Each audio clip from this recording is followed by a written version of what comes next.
মামা অনেকদিন হয়েছে তো ঘোরাঘুরি করি না, চল কোনো দিক থেকে ঘুরে আসি। আমরা তো যাইতে পারবো, কিন্তু রাজু কি করবো? ও তো যাইতে পারবো না। কেন মামা, রাজুর আবার কি হয়েছে? আরে কিছু না, ও টাকা পাইবো কই? আরে হ মামা, অত চেষ্টা। হ হ হ, ও তো আসলে একটা চেষ্টা। দেখ মামা, এভাবে কাউকে অপমান করা ঠিক না। হ, যা যা তুই যা, তুই যেন নিয়ে আসিস, তুই টাকা দিস তোর থেকে, যা। রাস্তালে আর বরাতে ঘুরতে যাওয়ার কথা কইতেছে, না হয় আমরা টাকা দিলাম, কিন্তু রাজু থেকে টাকা দিবে? কিন্তু রাজু কি করব, এ তো শেষরা। এ কথা শুনে আমার কাছে অনেক খারাপ লাগছে, তাই আমি তোর কাছে চলে আসলাম। না মামা, ঠিকই তো বলছে, গরিবের ঘরে ছেলে আমি, আমার কিসের দূরে টাকা ফামুল কই।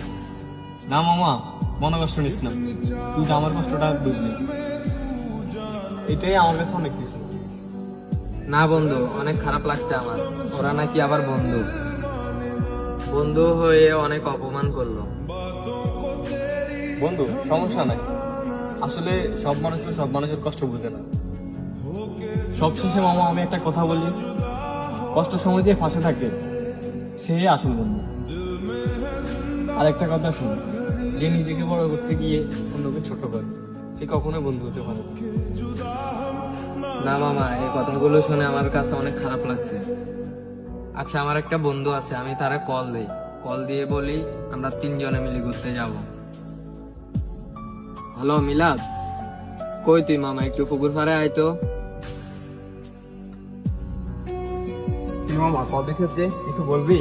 মামা, আমরা চাইতেছি আমরা 3 জনে মিলে ঘুরতে যাব।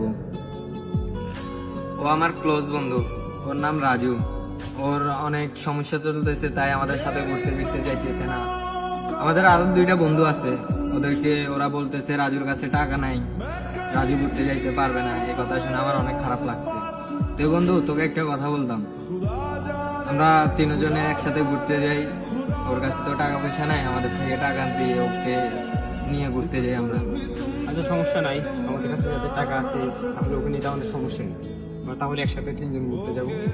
চল বন্ধু, মন খারাপ করিস না। না বন্ধু, মন খারাপ কেন বলবো, তুই আমার কষ্টটা বুঝতে পারছিস, এটাই তো অনেক। ওরা তো যেটা দেখাইছে, ওরা তো বন্ধু না। আচ্ছা বন্ধু, এখন কই যাবি ঘুরতে? চল আমরা কক্সবাজারে ট্যুর দিই একটা। আচ্ছা চল, সমস্যা নেই, তাহলে ডেট ফিক্স কর কয় তারিখে যাওয়া যায়। ঠিক আমরা আছে, তোরা যা বলো তাই, আর কি। আচ্ছা ঠিক আছে, না হয় আমরা 16 তারিখে যাইলাম, কি বলস? আচ্ছা ঠিক আছে। আচ্ছা চল তাহলে বাসায় যাই। খারাপ সময় মানুষের সবসময় থাকে না, ভালো সময় একদিন মানুষের ফিরবে। তো খারাপ সময় মানুষের পাশে থাকার চেষ্টা করো, ভালো সময় সে আপনার খুঁজে নেবে।